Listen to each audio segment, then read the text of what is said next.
Pendant les années muscle car, Chrysler a pris l'habitude de construire les meilleures voitures de course, même si celles-ci n'en avaient pas l'air, et également les plus solides, comme cette Dodge Polara avec son moteur 426 Mach Wedge. C'est une voiture qui a fait fureur en compétition. Elle a littéralement terrorisé le drag street.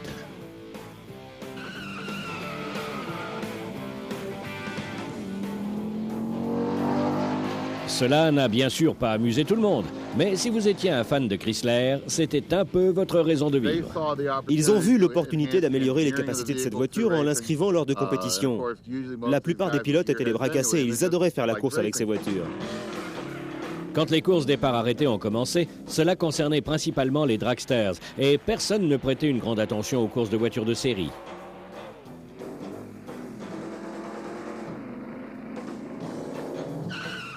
Mais au début des années 60, Détroit a commencé à produire des voitures qui allaient de plus en plus vite et le drag street était un endroit parfait pour faire des tests.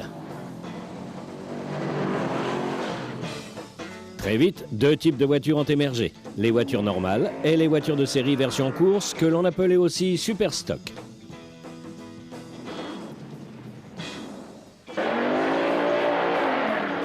À la fin des années 60, les superstocks sont devenus très populaires en compétition et c'est Chrysler qui en fabriquait le plus. Grâce à des équipes comme les Ramchargers, des voitures comme la Melrose Missile ou la Landis Lodge sont devenues des voitures de légende aujourd'hui. Elles sont l'âge d'or des compétitions sur drag street. Les ingénieurs de chez Chrysler se sont assurés leur succès en remplaçant un modèle super puissant par un autre. Ces moteurs Max Wedge et EMI, qui ont eu diverses appellations telles que Red Ram, Golden, Commando Ramcharger et Magnum, étaient increvables et ont développé une puissance incroyable.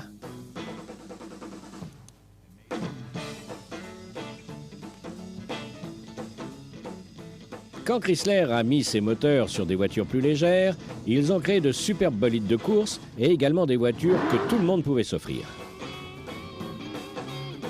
Herb McCandless a passé 35 ans à construire et à piloter les Chrysler en travaillant main dans la main avec les ingénieurs. Il considère que c'est grâce à leur travail que ces voitures ont vu le jour. Ils travaillaient vraiment main dans la main avec nous. Les concepteurs du Ramcharger et du Golden Commando suivaient vraiment ce que les pilotes faisaient. C'est pourquoi ce programme a été couronné de succès. Ils savaient comment faire marcher les choses. Et c'est grâce au super stock Chrysler que les courses en ligne sur les drag street sont devenues très populaires dans les années 60. Ces voitures, ainsi que leurs pilotes, ont été à l'origine d'un style de course qui a influencé une génération entière de muscle cars. Elles ont en outre popularisé le drag street.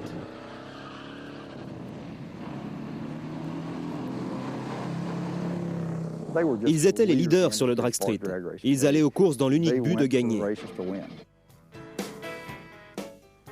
Le 400 mètres départ arrêté est en fait apparu dans les années 50. On en était alors au début de ce type de course automobile. La règle du jeu était alors d'essayer de limiter la casse. Les courses du samedi après-midi avaient lieu sur tous les drag street du pays. La question éternelle était bien sûr de savoir quelle voiture était la plus rapide, question qui motivait les pilotes, les spectateurs et les grandes marques telles que Ford, Chevrolet, Pontiac, Oldsmobile et même Studebaker.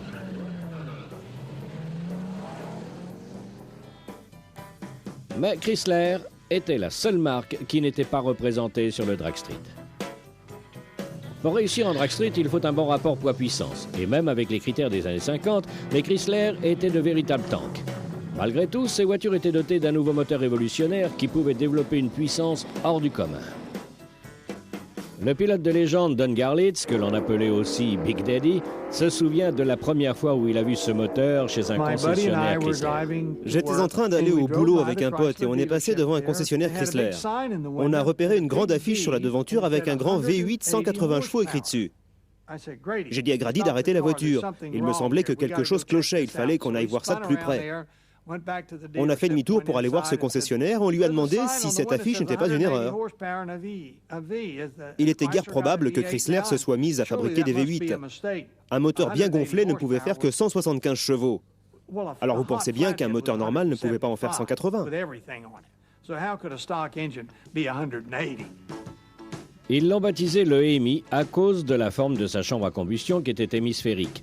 Une forme qui permettait une meilleure admission ainsi qu'un meilleur système d'échappement. Garlitz a installé ce moteur sur sa voiture sans traîner, mais pas sur son dragster. Il a préféré l'installer sur la voiture qui lui servait à transporter son matériel. J'en ai donc monté un sur mon coupé qui me servait à transporter mon matériel, mon dragster, etc.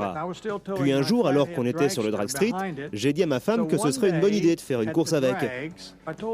Je l'ai donc piloté sur les 400 mètres et ça m'a pris 14 secondes pour une vitesse de 185 km/h. J'ai tout de suite compris que si je mettais ce moteur dans un dragster, ça allait vraiment donner quelque chose de particulier.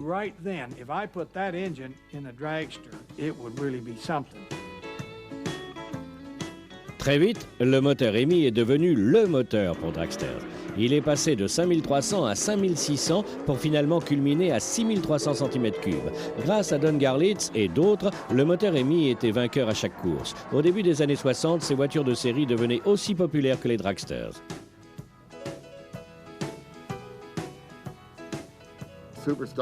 Les Superstock ont fait un grand bond en avant au début des années 60 grâce aux courses NHRA de Détroit, auxquelles Pontiac avait convié les cadres de chez General Motors. Ils ont démontré que ces voitures plaisaient au public et qu'il y avait moyen de les lui vendre grâce à la course. Et c'est exactement ce que Ford et General Motors ont fait. La Galaxy Superstock a battu des records sur le drag street et dans les salles de vente. Finalement, à la fin de l'année 61, Chrysler a décidé de se mettre dans le bain avec la toute dernière Dodge 62 qui avait bien les allures d'une grande coursière.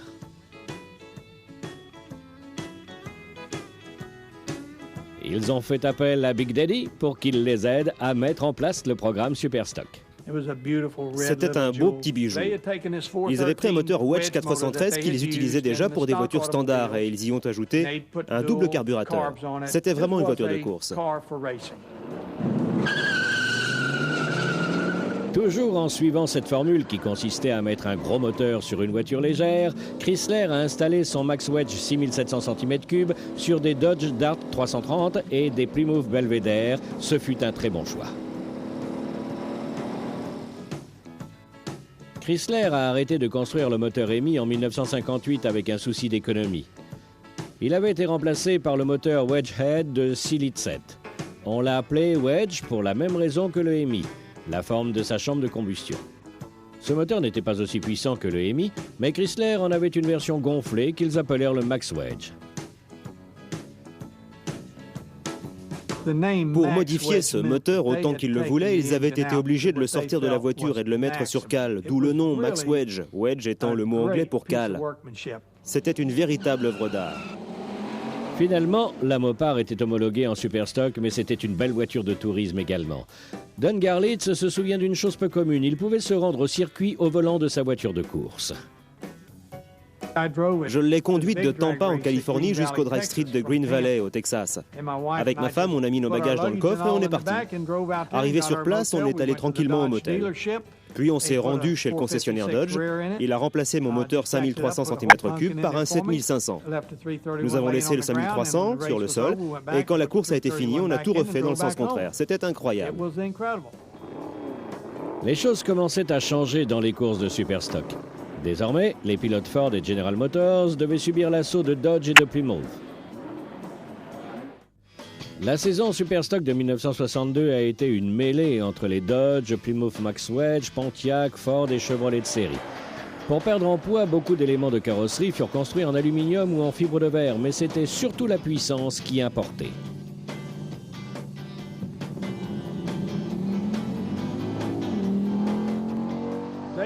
Ils ont vraiment dominé ce sport. Quand ils ont présenté les gagnants en 1962, c'étaient tous des killers. Ça a mis toutes les usines sur le pied de guerre pour produire des versions de courses spéciales. C'était toute une époque.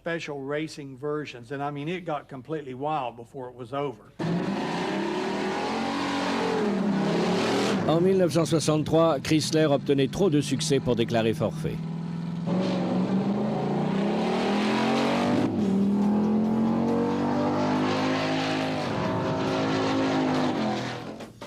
Même si le Max Wedge 413 de 6700 cm3 avait bien cartonné cette année-là, on l'a fait passer à 6800 cm3 et équipé de plus de pièces à vidotier. Ce moteur avait une course de 9,5 cm et un alésage de 18. Il était équipé de 2 carburateurs à quadruple corps AFB installés sur un collecteur d'admission Crossram en aluminium. Il avait aussi des collecteurs d'échappement profilés et son taux de compression était de 10,25 à 1. Il développait 425 chevaux, personne n'arrivait à y croire.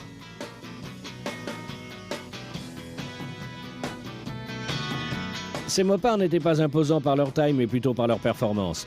Les Pontiac Super Duty et les 409 Impala étaient des voitures bien aménagées.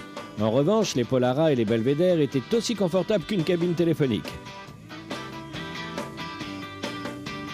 Cet intérieur ne recevra jamais de prix pour son luxe, mais cette voiture suffisait pour faire des courses. Ce manque de confort a également contribué à en faire une voiture légère, elle pesait moins de 1,5 tonne. Cette année-là, les mopards allaient pouvoir perdre encore plus de poids. L'équipement de course comprenait en effet beaucoup de parties en aluminium. Les ailes, le capot, les portes et le pare-choc avant. Le plus beau dans l'histoire, c'était que vous pouviez acheter cette voiture chez votre concessionnaire Dodge ou Plymouth. Il n'y avait pas besoin de magouiller. Il vous suffisait juste de passer commande chez votre concessionnaire et c'est de cette façon que le père de Dwayne Fetzer a acquis son Dodge Max Wedge 63.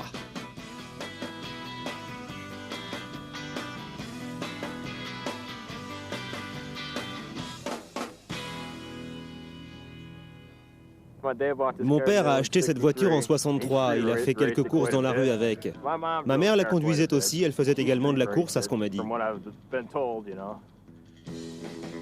Le prix de cette mopar, prête à courir sur circuit, 25 000 francs avec toutes ses options. La radio, les essuie-glaces à 2 vitesses, la direction assistée et bien sûr le moteur Ramcharger. Ce que j'aimais bien dans ces courses de Super Stock Drag à l'époque, c'est que ça se faisait dans un bon esprit. Vous n'aviez pas besoin d'avoir d'énormes moyens pour être dans la course. Il vous suffisait de vivre votre passion. La mopar aura donné des ambitions à bon nombre de jeunes qui se lançaient dans la compétition. Mon histoire favorite est celle de Dick Dyke de Sioux City dans l'Iowa. À 23 ans, il s'est offert un Dodge Superstock. Il en a modifié les suspensions arrière, les pignons de la boîte automatique, il a ajouté des collecteurs et sa boîte a marché à merveille. Il a emmené cette voiture aux compétitions nationales NHRA et il a battu tout le monde. Il a fini premier au Top Stock Eliminator. Ça ne lui a pas rapporté des masses d'argent et n'importe qui aurait pu gagner. En 1964, il y avait toujours de la place pour des vainqueurs de ce style en Superstock. La popularité du Superstock a eu un effet boule de neige pour toutes les courses sur Drag Street. Le Superstock attirait des pilotes qui attiraient plus de spectateurs. Ces mêmes spectateurs attiraient les grandes marques automobiles qui devaient à leur tour construire des voitures de plus en plus rapides. En clair, le Superstock a eu un effet très positif sur ce sport.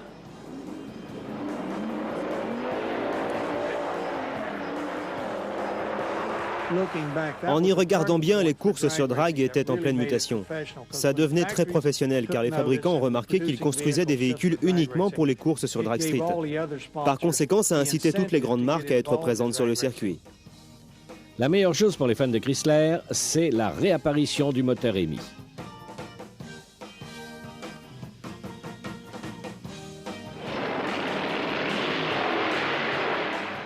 Après 6 années de repos, le EMI était de retour. Pour venger son absence, Chrysler l'avait sorti de sa retraite pour gagner les courses de NASCAR, mais ce sont les dragsters qui s'en sont emparés. C'est à cause ou grâce à ce moteur que le champion de Superstock Bullet Bob Reed a préféré la mopar à la cheville. Un jour que j'étais assis autour du drag de Tampa, Beecher Wyatt a descendu une Plymouth Savoie 64 avec un moteur EMI de la remorque d'un camion. Quand il a démarré cet engin, mon père m'a dit que je pouvais bien me débarrasser de mon 6500 cm3, car c'était déjà un moteur dépassé.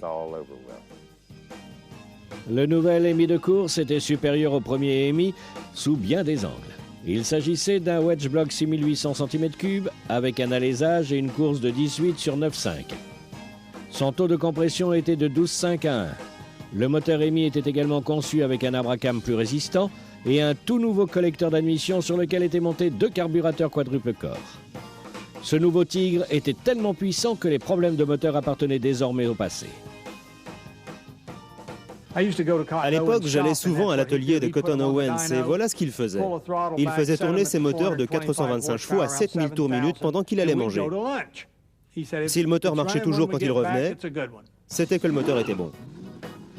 Grâce au moteur émis au Max Wedge, les drag street étaient devenus des cours de récréation pour les pilotes de Mopar. Mais c'est surtout dans la rue que les choses ont changé. En 1964, General Motors s'est aligné sur la politique de Chrysler en fabriquant des voitures plus légères avec de gros moteurs. Contrairement aux voitures Mopar, ces voitures étaient bourrées d'options et plaisaient énormément aux jeunes. On les appelait les muscle cars.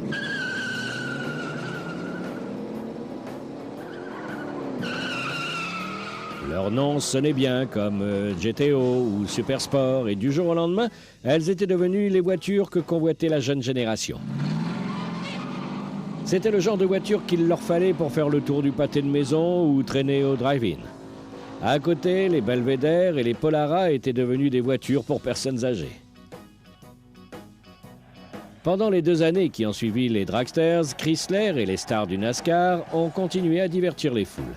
Mais on était à la recherche de la formule magique qui allait faire affluer les jeunes dans les showrooms. Finalement, ils ont trouvé une solution. Il suffisait de prendre un super stock et de lui donner un maximum de classe. Ken Marsh, un nostalgique des Mopar, a choisi cette Belvedere GTX 67 pour ses performances et pour son luxe. Cette voiture vaut dans les 265 000 francs avec l'option EMI, mais le GTX avait également une belle coupe et beaucoup de chrome et tout l'habillage en faisait une version muscle car.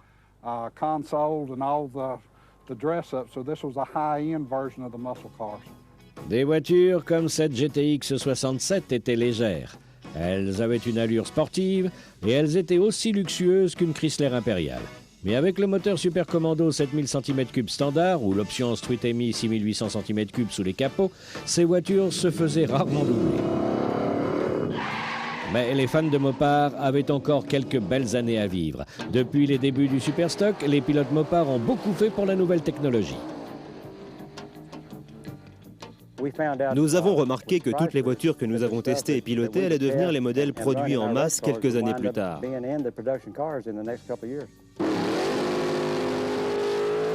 L'équipe de Sox et Martin était une des équipes les plus connues. Leurs voitures rouge, blanche et bleue étaient des Chrysler. Ronnie Sox se souvient de la façon dont Chrysler a développé le concept. Chrysler a gagné beaucoup plus d'argent qu'ils n'en ont dépensé dans les courses, bien plus que Ford ou Chevrolet ne pouvaient espérer. Ils ont vraiment fait du bon boulot. Nous faisions beaucoup de tests au cours de la semaine et à la fin, les ingénieurs Chrysler prenaient note de tout ce qu'ils avaient pu apprendre de nouveau sur ces voitures. Je pense que c'était intelligent de leur part. Ils ont pu vendre beaucoup de voitures, en particulier quand ils ont sorti la Roadrunner en 68. C'est là que les ventes sont vraiment parties. La Roadrunner de 1968 a été un succès pour Mopar auprès des jeunes. Après des années, leur image en était ressortie bien meilleure.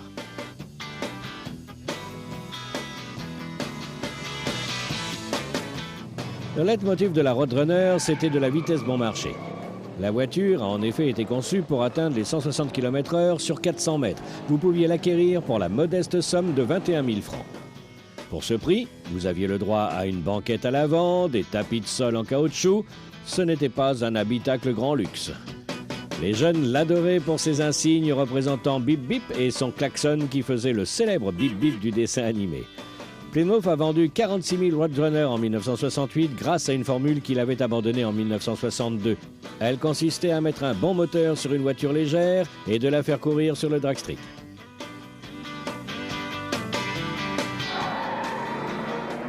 Les voitures Superstock étaient les vedettes du drag street depuis bien des années et elles se sont diversifiées grâce à la technologie et à l'esprit de créativité des pilotes. La catégorie Factory expérimentale découle du Superstock, tout comme les Funny Cars et les Pro Stock qui sont devenus les voitures favorites du drag street.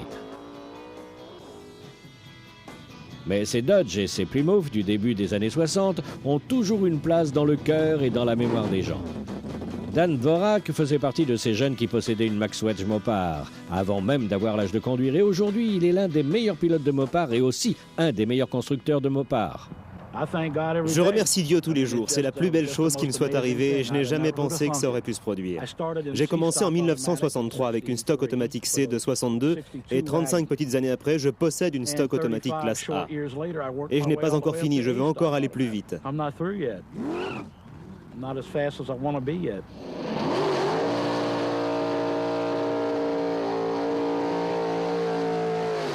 Aujourd'hui, malgré tous les changements que l'on a pu voir dans les courses automobiles, ou plutôt grâce à eux, les Superstock Mopar sont toujours aussi populaires et grâce à une nouvelle technologie, ils vont encore plus vite. Les gens aiment toujours ces voitures de 68 avec leurs jantes arrière extra larges. C'est amusant à voir et à conduire. J'adore les conduire. Il reste encore beaucoup de voitures comme celle-ci. On en trouve encore ici et là. Je pense que vous pourrez trouver toutes les pièces dont vous aurez besoin pour refaire une Max Wedge.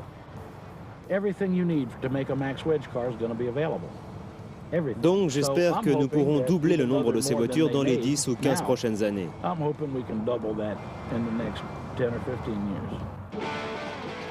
Si vous étiez déjà spectateur dans les années 60, ou bien qu'aujourd'hui vous allez assister à votre première course départ arrêté en voyant ces deux bolides se préparer à partir, vous ne pouvez pas rester indifférent. C'est toujours un des moments les plus passionnants du sport automobile car rien ne pourra remplacer ces voitures.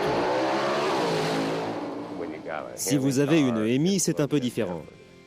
J'ai toujours dit qu'il y avait deux types de passionnés, ceux qui ont une Hemi et ceux qui veulent en avoir une. C'est aussi simple que cela. C'est un proverbe qui parle de lui-même. Merci de nous avoir suivis et souvenez-vous de notre devise. Ne les mettez pas à la casse, restaurez-les.